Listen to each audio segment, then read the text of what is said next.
by this group of men to come back. USA on one. USA! Third gold in a row.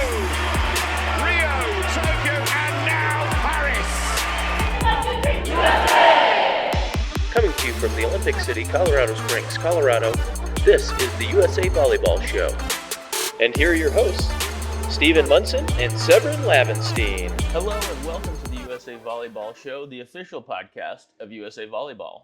Who's this person that you're listening to and seeing right now? It is the producer, Curtis Ward. I am here live-ish from Fort Wayne, Indiana, covering the 2025 World ParaVolley Sitting Volleyball World Cup. And I'm here joined by none other than U.S. men's sitting national team libero, Nicholas Dadgostar. How's it going? Nick, welcome to the show. Good morning. How are you? Doing excellent. Good. So far, the tournament's going awesome for you guys so far. You're 3-0. Very well, yeah. Just tell me, how's the tournament been? It's going really smooth, you know. So against Thailand, we came out not knowing sure what to expect. You know, I've never played them before.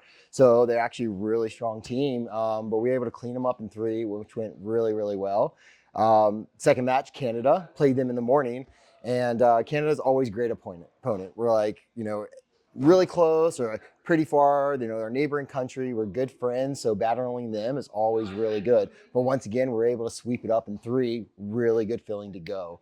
And then doubleheader last night, you know, 8 o'clock at night, we had to play Italy. So we played Italy, we got good leads, and we were able to get a lot of our young guys in. And they did amazingly, able to clean up Italy, and once again, in 3 sweeps. So the tournament is going really well, you know. Yeah, that was really fun to see, you know, some of those younger guys, like you mentioned, getting some touches, even some of them scoring, which was super awesome. Amazing. Brett Parks' first time, Brett Parks did amazing, killing it. It was absolutely, so fun to watch, and it's been fun watching you guys. And for those that haven't seen sitting volleyball, you need to do this right now. Go to Turnstone Center YouTube and live stream. They've got course 1 and 2 going all this week, so be sure to tune in because you're missing some great action if you're not. So aside from winning the whole thing, what were some of like the team goals going into this? So the team goals usually always control what we can control, focus on our side of the net, you know, and be able to execute the ball at a high efficiency rate, you know, and that's always been like our main focus on what we do. No matter who we play, we focus on ourselves and we go back to what we've been practicing, you know, a lot of residents every day when we come down once a month, just what we need to do on our side. Personally, serve receive, I really focus on making my setter's job easy by getting that perfect pass to target for him so he can make that set. And defensive-wise, I've been working on like staying forward quite a bit to be able to get a good read on the attacker. You know, our game sitting volleyball is really fast. And we got to move with our hands and then be able to get our platform and be able to play. So every second counts for me to get that early read on that attacker and what our blocks are going to do or not.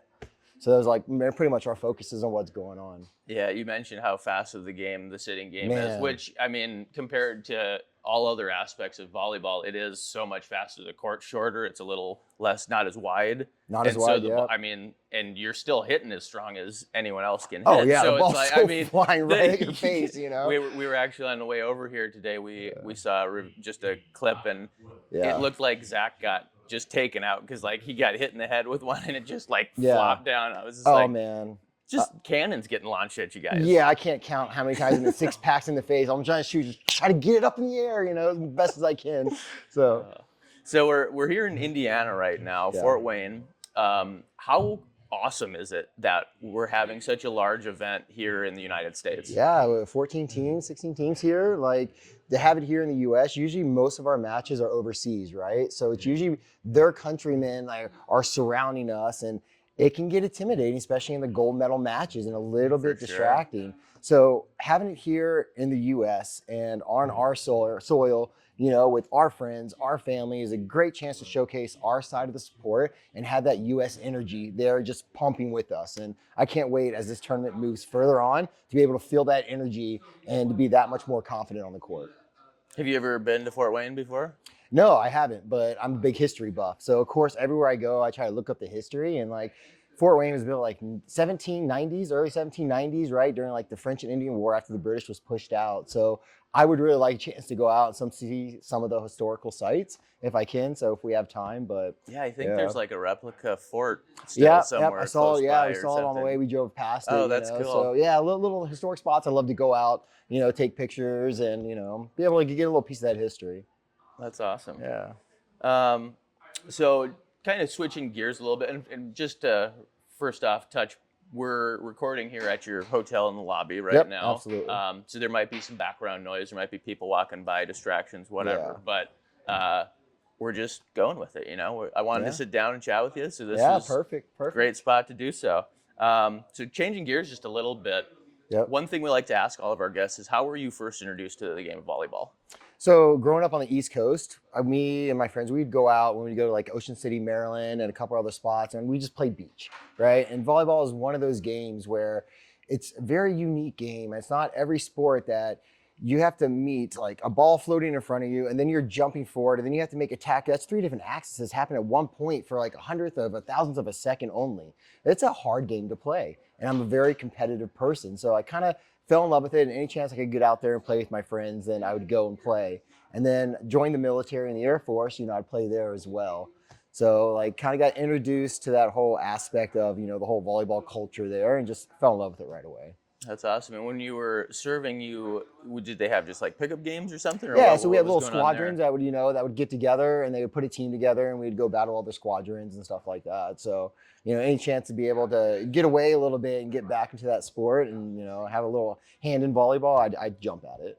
That's cool. Yeah. That's cool. And thank you for your service. You served in the U.S. Air Force for 10 years. 10 years. Okay. Yep, 10 years. Very cool. What made you choose the Air Force? So coming out of high school, really did not know what course I wanted to do, and a lot of kids do that. I usually find it into college, but I was one of those like, do I want to go and just sit in a classroom again? I would kind of want to be like hands-on, jump into the world, So military was the best way for me to travel, and plus to be able to provide service for my country and be proud of what I do. So it kind of took that path into there. And my father, he was owned his own auto body mechanic shop for about 20 years. So I grew up into mechanics. So I went into the Air Force as a hydraulic specialist and kind of took that path. Oh, okay. Yeah. Very cool. Yeah. My grandfather is actually in the Air Force as well, and served from 71 to 74. Yeah. Well, thank you for your family service. Yeah. Awesome. What was kind of some of your the most coolest experience that you can recall from your time serving? Oh man, so as a hydraulic specialist, first I worked B-52s, and then I started working cargo planes, and I found out that there is a flying crew chief program where they send a mechanic with the plane, with the crew, and then fly around the world, right? And if the plane breaks, it's like your job to fix it. And it's a pretty amazing feeling that you're responsible for a multi-million-dollar aircraft, plus all these service members' lives if something happens. And these things are massive. They're not just like massive. A 747 you're taking from, Absolutely, here to back home. But these, I see them coming in. I'm from Colorado Springs, and so we have multiple Air Force bases, but they're just massive, and they make these huge 90-degrry banks when they're coming in for land. It's amazing. Wild. It's amazing. Yeah, like the combat descents on the C-17 aircraft is pretty amazing to see, But we would do humanitarian support missions. And, we'd be able to provide aid for those around the world that's less fortunate than us. And going on those missions was a huge eye-opener at how well we are here in the U.S. And not only that, but we're so blessed that we're able to provide aid for, other people from around the world. And I leave those missions with just not like a huge different perspective, but like my heart was so fulfilled. And I will always remember those, how I felt like complete, after doing those. So those are my most favorite times in the military, was the humanitarian support missions. It was really great. That's cool.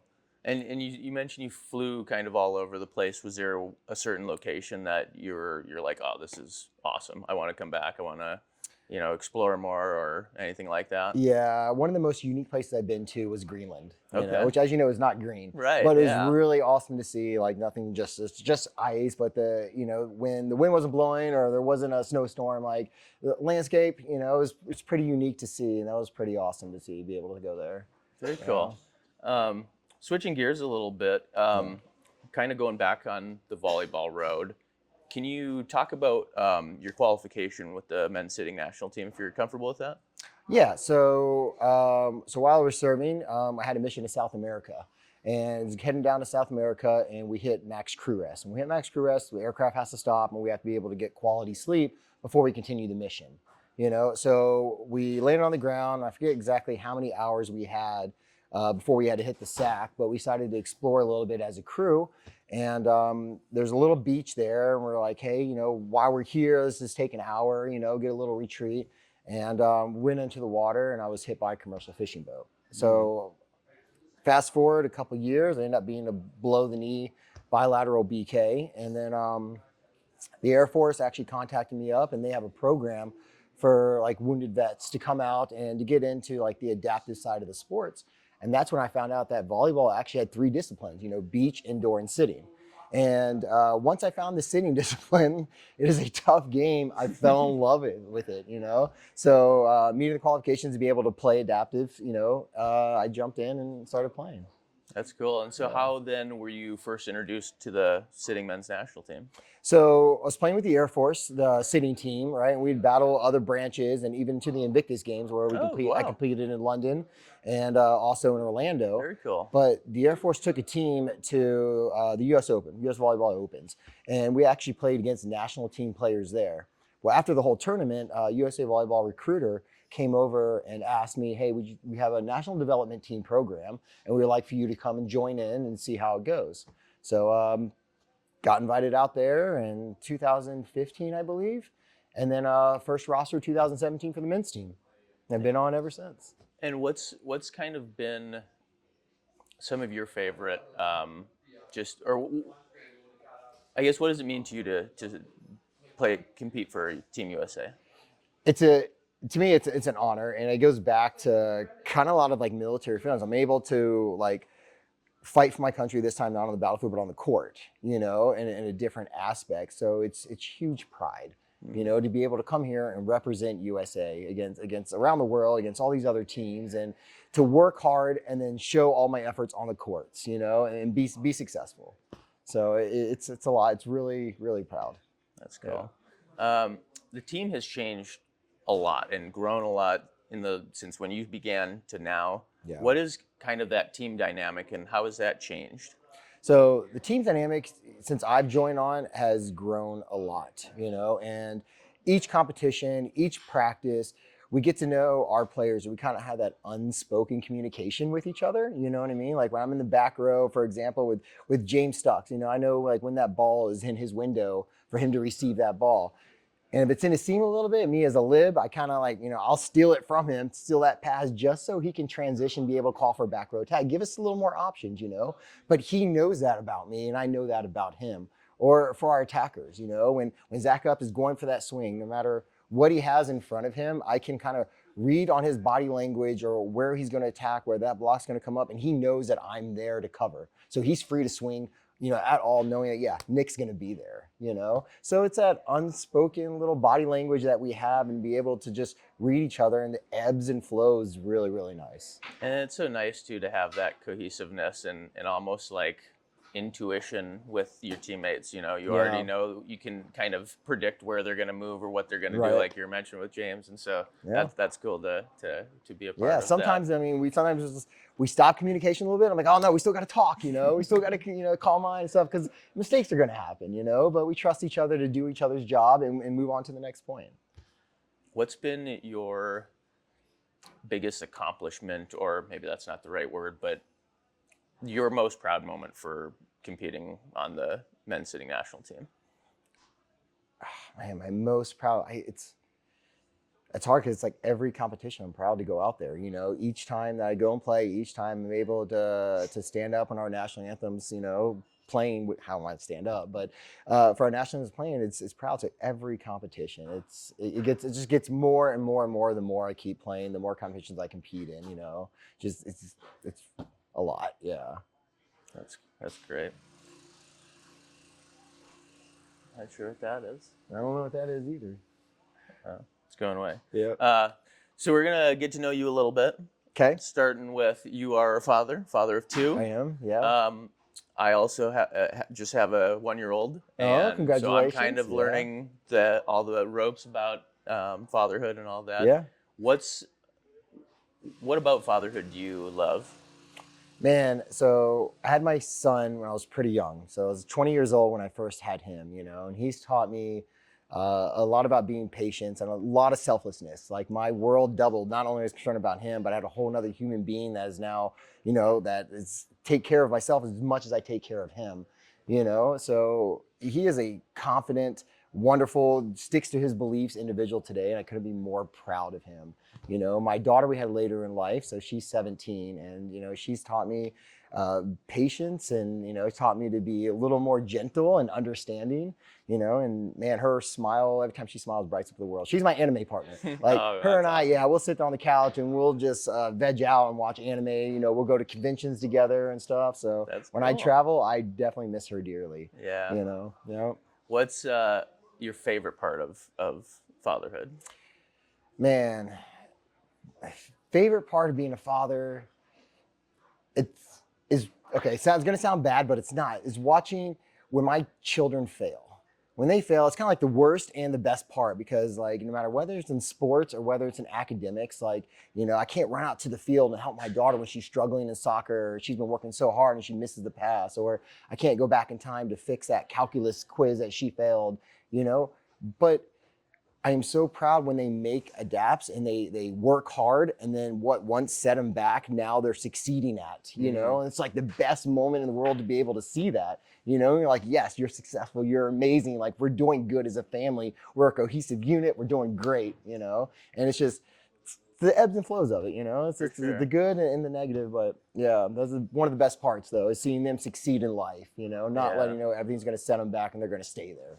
They're going to go forward. Yeah, Yeah. I agree with that too. And even with my son, just watching, he's been learning how to like stack like Lego blocks and Yeah. things like that. And it's like when he can't do it, it's a little off kilter or whatever, and he can't push it down all the way. He gets frustrated. But then when Yeah. he figures it out, it's like Yeah, it clicks. You kind of see he's like, Yeah. oh, and then he picks up another, and it's, so Yeah. that's fun to do. Yeah, it's so great to see. Yeah, really proud moments as a father there. Yeah. On the flip side, Yeah. what is some of the not so fun parts of fatherhood? That's what I'd say is like watching that is like one of the most like heartfelt moments. Like as a father, I can't help them, when they're out there failing that, like, so that would have to be like probably, like I said, is the worst and the best part of being it, Sam, because I'm sure as a parent, like you want to be to make sure that they never feel, sadness or never feel that disappointment. Right. But it's part of life, and you have to be able to sit back and just watch them grow through it. So yeah, and traveling, I miss them a lot, but Yeah, that was going to be my next question. Yeah. How do you do, on the road? You mentioned it before, you miss your daughter and stuff like Yeah. that. So how do you kind of deal with that when So- you're traveling? Because sometimes, you're going overseas, you're gone for sometimes a month, and huge time zone yeah. changes, like it's gonna be hard.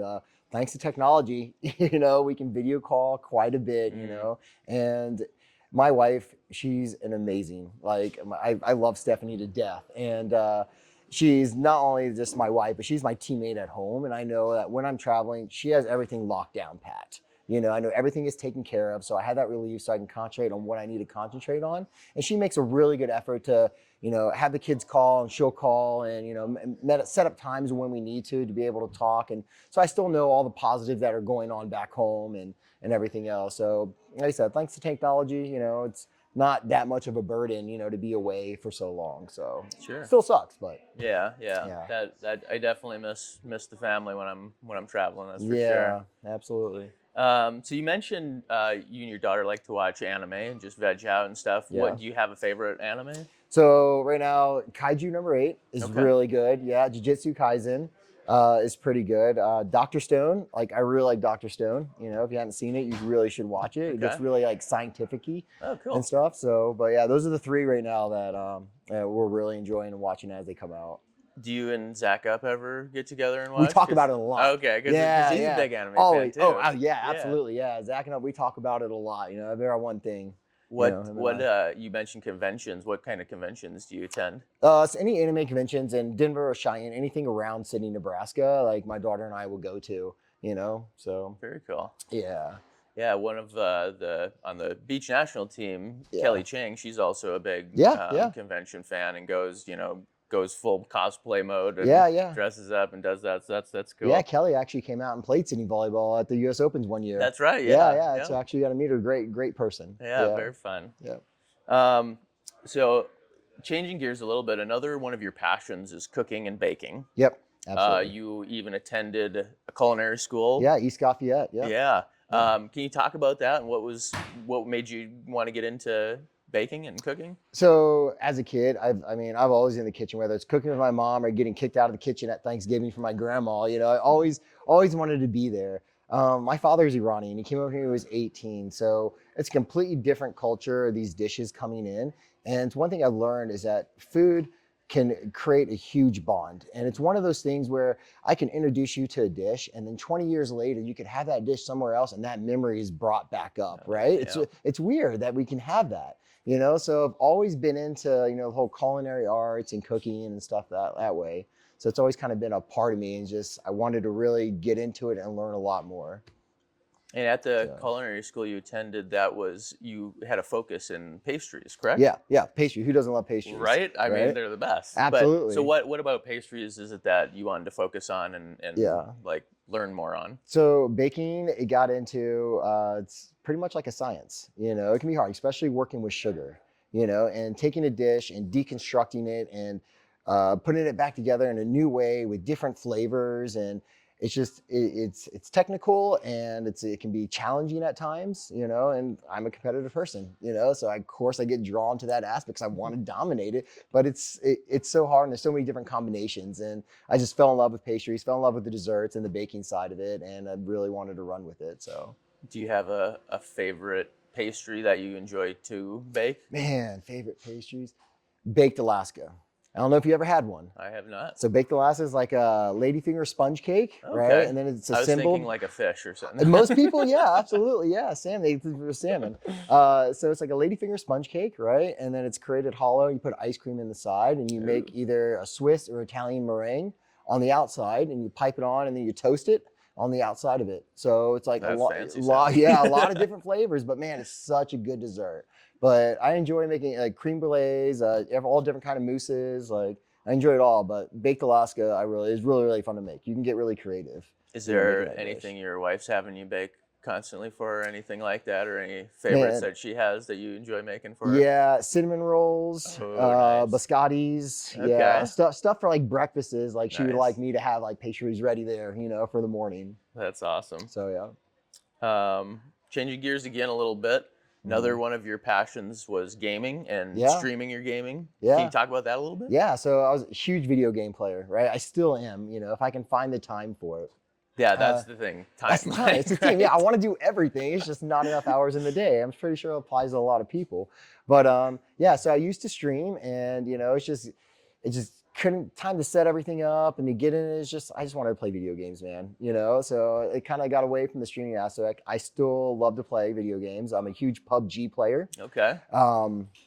It's a competitive game, and I'd be able to contact like a lot of my military friends and we're able to play, all around the country, still get together, still talk and be able to, be on the same team to go do what we need to do.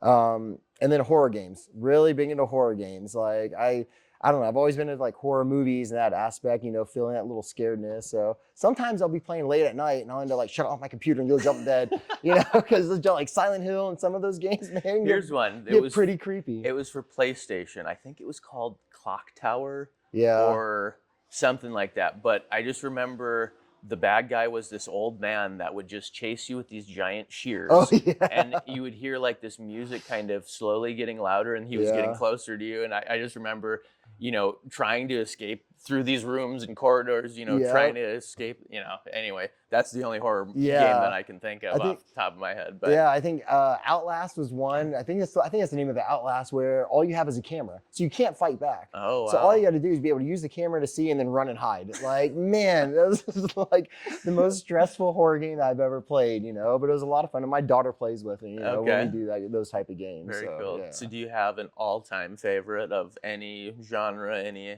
system, any PC? Okay. So I have a PlayStation. I was a huge PlayStation fan until I think it was John Kramer started building a PC, and I'll video game with him as well.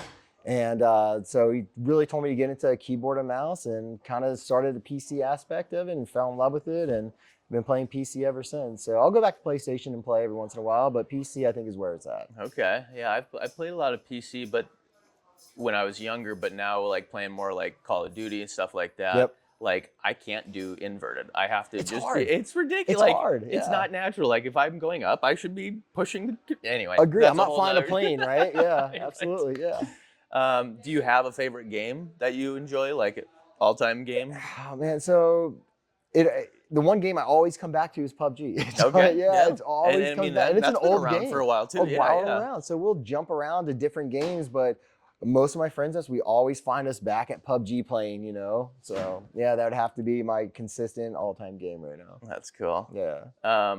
Aside from gaming, baking, watching anime, going to conventions, what other Yeah. hobbies are you into? What? Let's get to know Nick a little bit. Yeah, so my wife and I were huge outdoors. So my Awesome. wife, she's an outdoor survivalist instructor. Oh wow. Yeah, That's so cool. we really got into like overlanding the last couple years and stuff. So with my mechanic background, I take care of our Jeeps. I have a Jeep Wrangler, she has a Jeep Love it. Gladiator, and they're both built to be love going the off. Gladiator. It's so sweet. Right, yeah, and so they're built to be going off road and to going on these trails that you can't normally access to see nature at its finest and all these spectacular places is amazing.